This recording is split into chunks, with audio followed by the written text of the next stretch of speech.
Ok, salut, salut les gars, j'espère que vous allez bien. Bienvenue dans un tout nouveau Deborah Talk. Now from the top, make it. From the top, make it drop. That's some wet ass pussy. Now get a bucket and a mop. That's some wet ass. Je suis désolée si vous êtes à l'envers. En fait, mon téléphone. Là, je suis en train de vous filmer un podcast. En fait, j'ai filmé plein de petites vidéos et là, mon téléphone il est pas chargé. Donc en fait, mon téléphone il est à l'envers. Donc en fait, je sais pas regarder de bas, moi je vais regarder là-bas. En fait, non, je suis obligée de regarder là-bas. Donc bref, je suis très contente de vous retrouver pour un nouveau podcast. J'ai envie d'être un peu plus régulière. Je sais pas quand sortira cet épisode.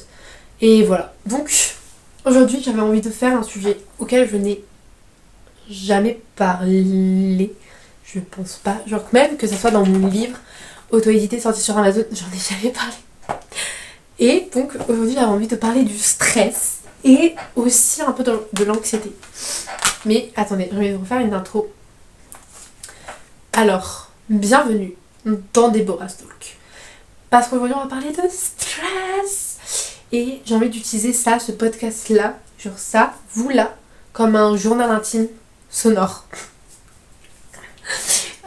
Pour qu'il y a des gens peut-être qui vont se reconnaître en moi. Comme ça aussi je peux aider certaines personnes. Et si aussi vous avez des conseils, la barre de commentaires. Et alors pour commencer, là je suis un peu dans l'intro encore, ne vous inquiétez pas. Moi en fait je sais pas quoi commencer. En fait je vais pas mal de fois parler du mot stress parce que c'est une partie de moi que je comprends, parce que je sais que c'est quelque chose qui vient soudainement, parce qu'il y a par exemple si j'ai un contrôle, je sais que je vais être stressée à mort si je vais recevoir une note, etc. Mais parce qu'en fait le stress c'est quelque chose que je comprends. Je suis désolée si des fois je regarde mon ordi, c'est juste que j'ai écrit des notes et j'ai pas trop envie de me perdre dans mes mots parce que déjà c'est pas un sujet où je suis très à l'aise, mais bon. Et il y a à côté l'anxiété. J'aime pas trop dire ce mot.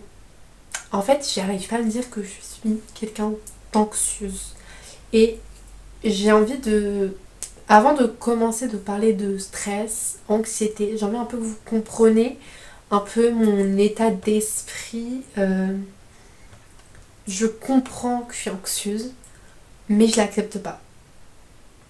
Voilà, en fait j'ai envie juste de vous lire un poème qui est issu de mon prochain recueil de poèmes, qui n'a pas de titre encore, mais c'est le jour où j'ai su que j'étais anxieuse. Et ça donne: assise face à ma psychologue, j'écoutais ces mots, des phrases simples mais lourdes. Ce que tu portes en toi, c'est de l'anxiété. Mon aura, je trouvais enfin son nom, depuis longtemps. Je sentais la pluie tomber sans savoir d'où elle venait. Elle parlait doucement, mais en moi, le vent hurlait. Ce mot m'éclairait, éclairait l'ombre que je fuyais. Je pensais à mes jours dans la tempête, aux nuits difficiles noyées sous les pensées et à ce vide soudain, à ces tempêtes intérieures destructrices. Anxiété. Un nuage accroché, à ma peau, une tempête trop forte, une pluie qui inonde mon corps. Je me suis sentie étrange, entre peur et soulagement, de pouvoir mettre un mot dessus. Ce jour-là, j'ai dit à la tempête: je sais d'où tu viens. Et même si le ciel reste encore instable, je sais qu'un jour il sera plus calme. Ce jour où j'ai su que j'ai ressenti la pluie, mais aussi l'espoir discret d'un beau temps, puisque comprendre l'orage, c'est déjà chercher le soleil. Alors je sais pas trop pourquoi j'avais envie de dire, de vous faire lire ce poème, mais mon cerveau m'a dit ouais mais en fait il faut que tu le lises. Donc bref, déjà je vais vous dire un peu c'est quoi l'anxiété, genre la définition de l'anxiété alors déjà pas par Google. J'ai pas très envie.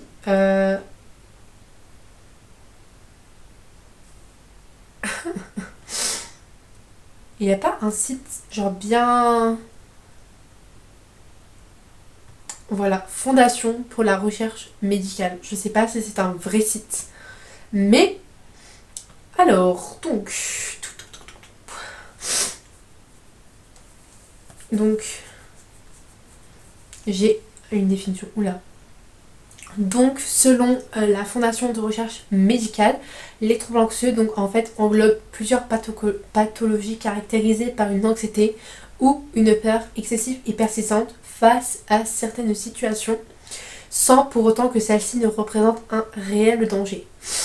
Contrairement à l'anxiété normale, qui est une réaction naturelle, les troubles anxieux génèrent une souffrance intense, avec un retentissement important dans la vie de tous les jours. Oula. Oula. Et il y a un peu trop de trucs là. Je vais essayer de trouver. En fait, voilà. En fait, c'est vraiment l'anxiété, juste c'est une peur excessive et incontrôlable, souvent associée à des ruminations et des pensées anxieuses envahissantes. Voilà, en gros. Et alors, même si dans le poème que je vous ai lu, le moment où j'ai su que j'étais anxieuse, je l'ai accepté. Oui, je l'ai accepté sur le moment, mais maintenant, je n'arrive pas en fait. En fait, je me dis, mais c'est pas moi. Parce qu'en fait, parce que, en fait, moi, j'ai jamais été anxieuse, jamais autant stressée de toute ma life entière. Je sais pas si je parle de... j'en parlerai dans une partie de comment ça s'est arrivé, etc. Mais moi, je suis pas une personne anxieuse, une personne super stressée de base. Je vous en parlerai après. Je crois que j'en parle de comment ça se manifeste. Je sais pas trop ce que je dis, je crois.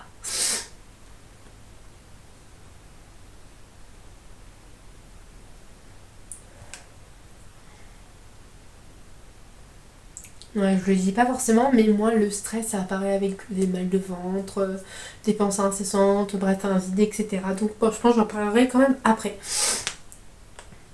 Alors, en fait, aujourd'hui, j'avais envie de parler, je sais pas pourquoi j'avais envie de prendre ma caméra, de parler, de faire ce podcast. Genre, j'avais envie d'en parler de la façon de, oui, je suis quelqu'un de stressé. Ma psy m'a dit que j'étais anxieuse, mais en fait, j'arrive pas à l'accepter. J'arrive à l'accepter, mais sans l'accepter. Je sais pas si c'est super contradictoire. Alors, donc, pour commencer ce podcast, la première partie que je voulais parler, c'est en gros le titre, c'est le stress, je le comprends, l'anxiété, j'essaye de l'éviter et de l'oublier. En gros, je vous résume le podcast en une phrase. Parce que, en fait, pour moi, le stress, je sais ce que c'est. Je sais que c'est concret, qu'il y a une cause. Je le sais. C'est par exemple genre en mode, je sais pas moi, je vais passer un examen, bah je stresse parce que je vais passer cet examen. Par rapport, pareil pour un oral, enfin mon oral de français, j'étais en plein stress, mais je sais pourquoi. Mon oral de bac, c'est pas ça. C'était pas ça. On en parlera après par rapport à l'anxiété. Voilà. Et je sais que c'est quelque chose de logique, c'est quelque chose de normal. Genre en mode si j'ai envoyé un message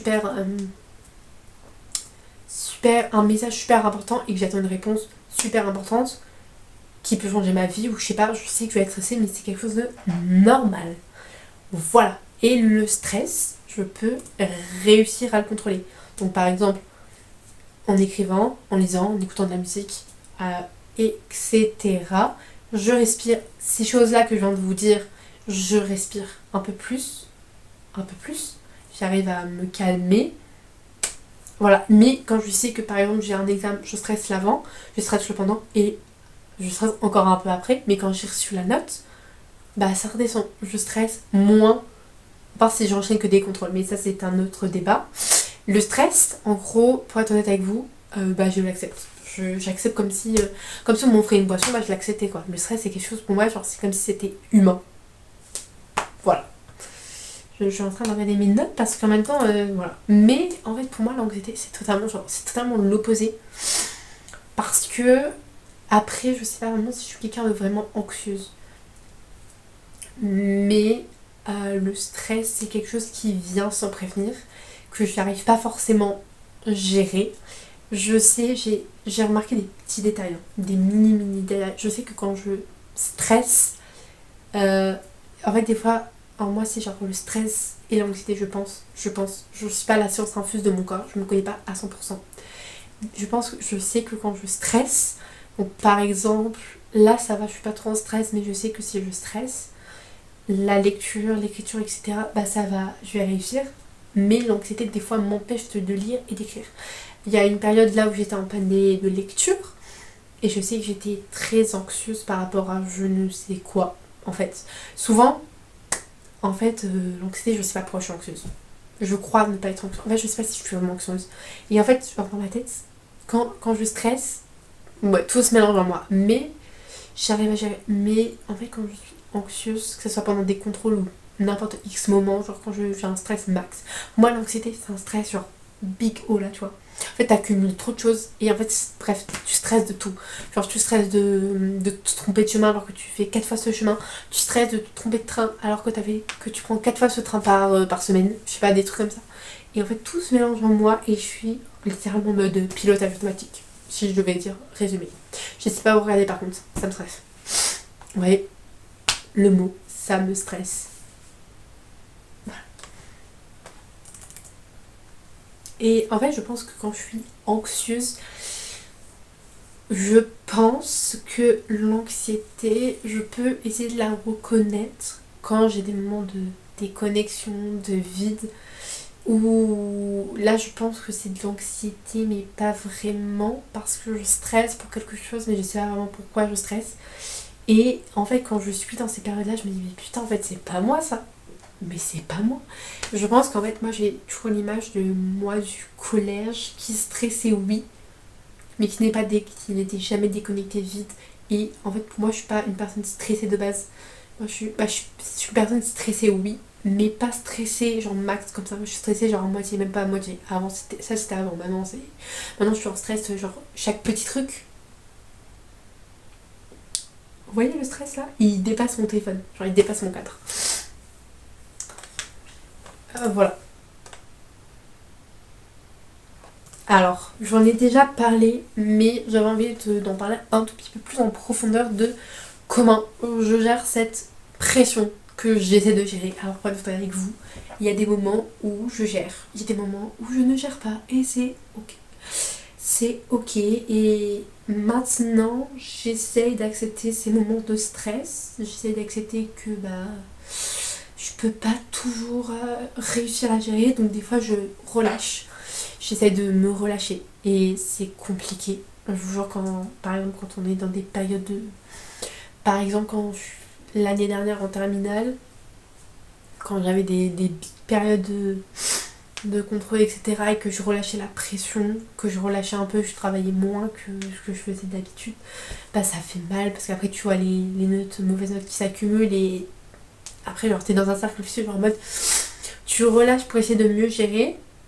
Donc en fait, vu que tu relâches, t'as des mauvaises notes. Et après, tu culpabilises. Et vu que tu culpabilises, tu relâches encore plus. Et vu que tu relâches, t'as des mauvaises notes. Et après, c'est un cercle vicieux. Et ça, je sais pas comment en ressortir par contre. Ça, j'ai pas de technique. Et voilà. Alors, déjà, comme je l'ai répété maintes et maintes fois, il y a la lecture, la seule et l'unique, je pense, dans ma vie, dans mon quotidien. Alors là, vraiment, là, je vais vraiment tellement être hypocrite. Je peux pas choisir entre la lecture et l'écriture. Je pense que ça dépend de mon mood. Au moment où j'ai écrit à travers ma tempête, j'en parlerai plus loin encore. L'écriture pour moi c'était ma number one. En ce moment c'est la lecture. Vous voyez, il y a des périodes, vous voyez le cozy love. Par contre, je sais pas si vous voyez, il y a le cozy love dans le truc. Voilà, par contre, c'était un switch, je voulais juste parler de lecture. La lecture, elle fait partie intégrante de mon quotidien. C'est ça que je veux devenir plus tard. Je fais mes études en lettres modernes, donc dans un univers très littéraire. La lecture pour moi, c'est une part de moi et que je ne pourrais jamais enlever. Genre moi sur la lecture, je pense pas que je suis moi en fait. Voilà. Parce que la lecture, ça me permet de fuir la réalité, de penser à autre chose. Voilà. Et si je devrais citer des auteurs qui me font vraiment fuir la réalité, je pense que je vais citer les mêmes. Anouk Philippini, Pauline Bilisari et aussi David Fuenkinos. Alors ça peut paraître bizarre de dire que David Fuenkinos te fait fuir la réalité avec des livres super, très, très réflexion. Mais les gars, je vous jure, lisez ces trois auteurs-là, vous me remercierez plus tard. Puis je ne peux pas oublier ma deuxième identité. Ma deuxième identité, c'est l'écriture, aka aussi l'amour de ma vie. J'aimerais bien vivre de ma plume, j'aimerais bien vivre de mes mots, de mes vers, tout ce que vous voulez. Mais malheureusement, je ne peux pas, donc je mets ça un peu en second plan. Mais je n'oublierai jamais quand même l'écriture qui m'aide à mettre des mots sur les mots, à alléger ma douleur, etc. Voilà, tout ce que je peux, je le dépose sur des pages blanches, mais ça j'en parlerai après encore, parce que voilà. Ah, j'avais perdu mon marque-page. Puis, alors il y a quelque chose que je parle pas énormément, mais il y a la musique, les coups de cœur musicales des chanteuses. Je vais bien évidemment dire Louane, Marguerite, Elena, Marine, etc. Il y a des chanteuses avec leurs mots, leur voix qui m'apaise, où je me sens comprise. Donc par exemple avec Louane, c'est dans ma tête, avec Elena, c'est boule au ventre, avec Marine, c'est reste d'averse. Et je pense que même c'est mes coups de cœur musicaux en fait. Je peux pas vivre aussi sans musique.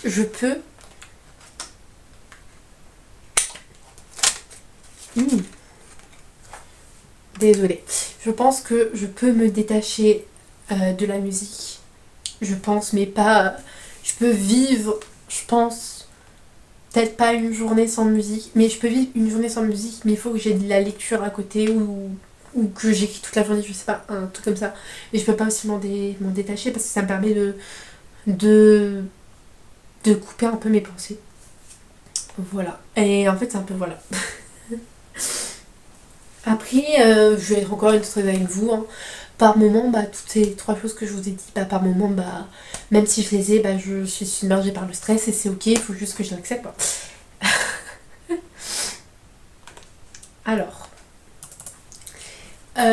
en troisième partie, en troisième grand 3, je voulais parler de quand c'est arrivé sans rentrer dans les détails.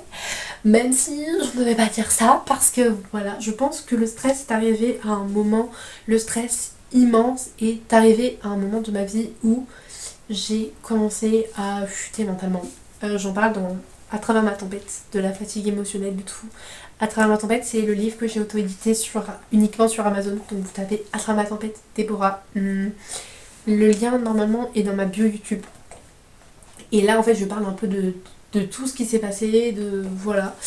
Et je pense que alors je l'ai pas compris moi-même. En fait si l'anxiété je l'ai pas compris moi-même, et on en parlera juste après, mais que j'étais vraiment quelqu'un de hyper stressé, je l'ai compris au bout d'un moment où pendant mon bac de français, donc ça fait genre maintenant 2 ans, et où je vous dis quand j'ai stressé genre à mort, c'est que j'ai stressé, genre j'ai totalement foiré mon oral, je l'ai foiré, je vous dis qu'il y a foiré, moi je l'ai totalement foiré, genre j'étais incapable de formuler des phrases, en fait pour moi le bac de français c'est tellement un traumatisme, et quand je vous dis c'est un traumatisme, c'est un traumatisme. Et après il y a eu, je suis allée voir une psy, j'en ai pas parlé à travers ma tempête, je pense que c'était pas le bon moment pour en parler. Maintenant je pense que c'est un peu plus le moment. Et quand elle m'a dit que j'étais anxieuse, je pense que ça a été lié aussi à une épreuve de mon grand oral, donc c'était il y a 1 an et demi. 1 an et demi. Non, ça fait même pas 1 an et demi, je suis con. Maintenant c'était cette année, je suis bête.